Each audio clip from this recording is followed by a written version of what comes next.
Ecclesiastes chapter 8, there's actually in verse 1, another one of Solomon's wise sayings, one of his points that really would have fit well in chapter 7.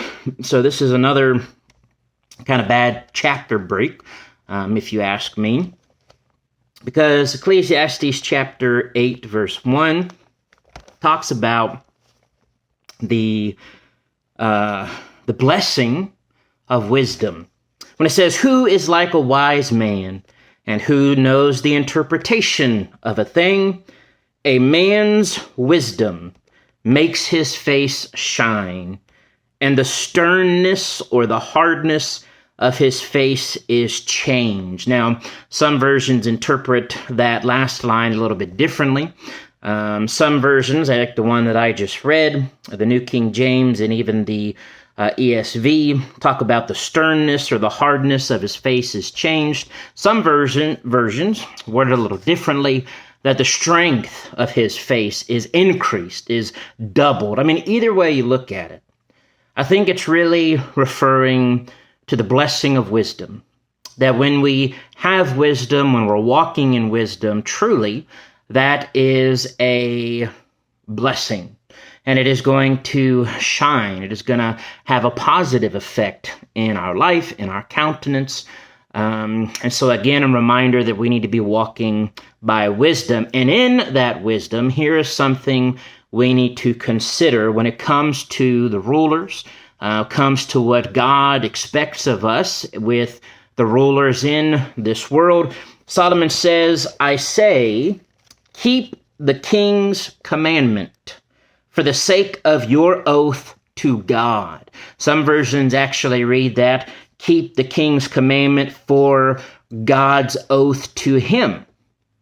Again, either way you look at it, God calls us to be obedient to our rulers. God calls us to pray for, to respect, to obey those who are in places of leadership, even when we may not like it, even when we may not agree. He goes on to say, "Do not be hasty to go out from his presence.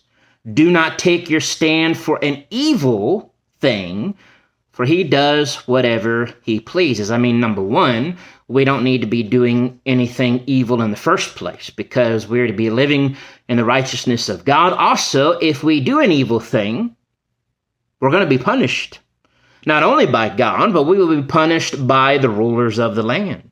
So do not go that way, he says. Do not be hasty. Do not go after evil things. You're going to get in trouble with God. You're going to get in trouble with the king, and that ain't going to work out either way. So, verse 4, "Where the word of the king is, there is power, authority, he rules. And who may say to the king, 'What are you doing?'" Again, he's in charge. He is the king. Rulers have the power. They have the authority. And oftentimes, really, there is nothing that we can do about it, in a general sense of speaking. "He who keeps his command will experience nothing harmful, and a wise man's heart discerns both time and judgment," or knows both time and judgment. Two things here. Verse 5, the first part. The one who keeps the king's commandment will experience nothing harmful. I think he's referring to the fact that if we submit and obey to the rulers, to the authorities, to the laws, then we don't have anything to worry about. In a general sense, we're not going to get in trouble. If we're not committing crimes, we don't have to worry about getting in trouble, going to jail, any of that kind of stuff. And that's really what Solomon is saying. And also he says that a wise man knows and discerns the right time and the right judgment. There is a time, as Solomon has said in his book already, there is a time and a place for everything under the sun. And we need to use wisdom to determine the right time and place and judgments for things that we are doing, and how we respond to authority, how we respond to those in places of leadership. "Because for every matter," verse 6, "there is a time and judgment." even though the misery of man is heavy upon him or increases greatly. For he does not know what's going to happen, so who can tell him when it will occur? I mean, there's a sense in which, we don't know for certain what's going to happen tomorrow. We don't know for certain, and even though sometimes might be challenging and hard, and we don't know, good or bad, what's going to happen. We have to wait and see.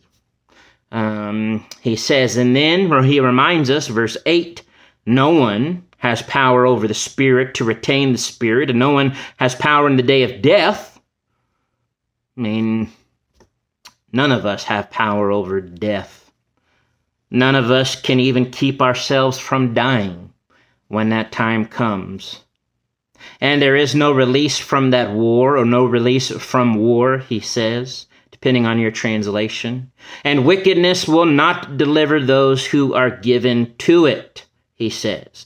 Wickedness will not deliver those who are given to it. Solomon makes a very good point.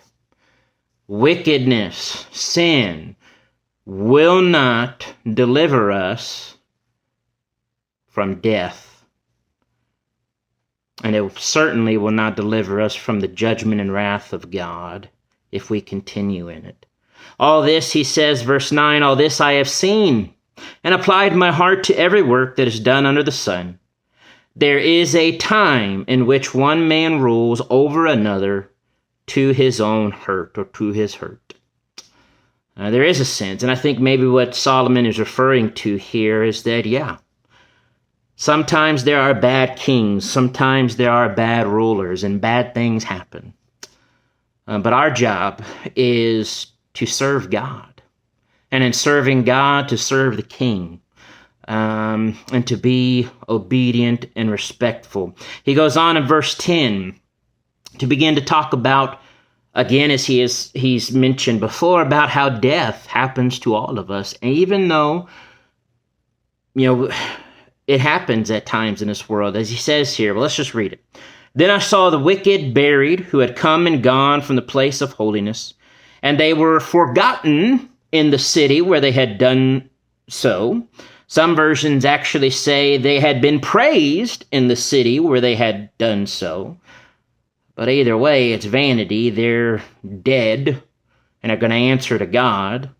But then verse 11, he says, because the sentence, notice this, verse 11 is a powerful reminder. Because the sentence against an evil work is not executed speedily, therefore the heart of the sons of men is fully set in them to do evil.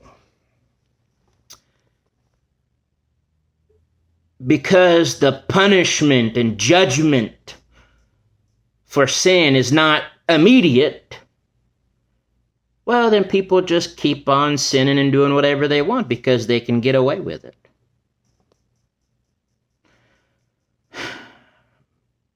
But they're not getting away with it because God sees. God knows. And one day, they could get away with doing evil for 100, 1,000 years. But the day's coming when they're going to die and they're going to answer to God. We all are. Though a sinner does evil 100 times, and even though, he says, verse 12, even though his days are prolonged, as we just said, Solomon says, yet I surely know that it will be well with those who fear God, who fear before him. That is such a powerful, awesome realization Solomon makes. That even though, as we said, the sinner does evil 100 times, he lives 100,000 years. Well, the one it's going to go well with God, it will be well with those who fear God, who fear before him. That the evil, the wicked are going to be punished, but those who fear God are going to be given life.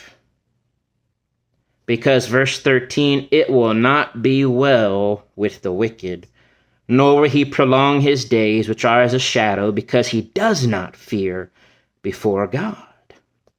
There is a vanity, though, and here's one of the hard things about this life, as Solomon has talked about before.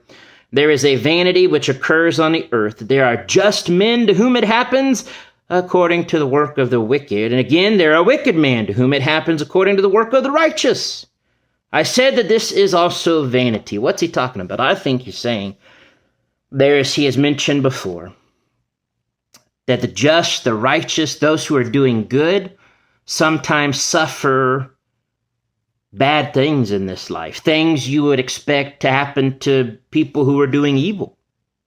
But sometimes bad things happen to good people. And then oftentimes good things happen to those who are doing evil. Good things happen to bad people. Yet in our human minds, we expect it to be the other way around. We expect good things to happen to good people, bad things to happen to bad people. That's just not how this world works. And so Solomon says that is vanity. But again, here's his conclusion, as he's already said before this verse. The ones who are going to be well in eternity are those who fear God. The ones who are not going to be well are those who do evil. Verse 15, so I commended enjoyment, joy, because a man has nothing better under the sun than to eat, drink, and be merry, to be joyful. For this will remain with him in his labor all the days of his life, which God gives him under the sun. Solomon says, so what we need to do is be content and thankful and joyful. Rejoice in the Lord always. Because without God, without the contentment, without the joy that only God can give, this life would be hopeless, depressing, pointless. But with God, there is joy. Even in the hard times, we can rejoice in the Lord, knowing what's coming. And remember verses 16 and 17, when I applied my heart to know wisdom and to see the business that is done on the earth, even though one sees no sleep day or night. Then I saw all the work of God, that a man cannot find out the work that is done under the sun. For though a man labors to discover it, yet he will not find it. Moreover, though a wise man attempts to know it, he will not be able to find it. There are just some things I think Solomon is saying. We're never going to find out. We're never going to know. It reminds me of Deuteronomy 29:29. Deuteronomy 29:29. The secret things belong to God, but God has given us everything we need to know for our salvation and to do the will of the Lord and have that relationship and love with God and to have the hope of eternal life. So Solomon has reminded us what God has called us to do, to walk in his wisdom, to fear God, and to rejoice in the Lord always. Because without God, this life would be meaningless. It would be pitiful. Pitiful. But it's not. Because there is hope in the Lord.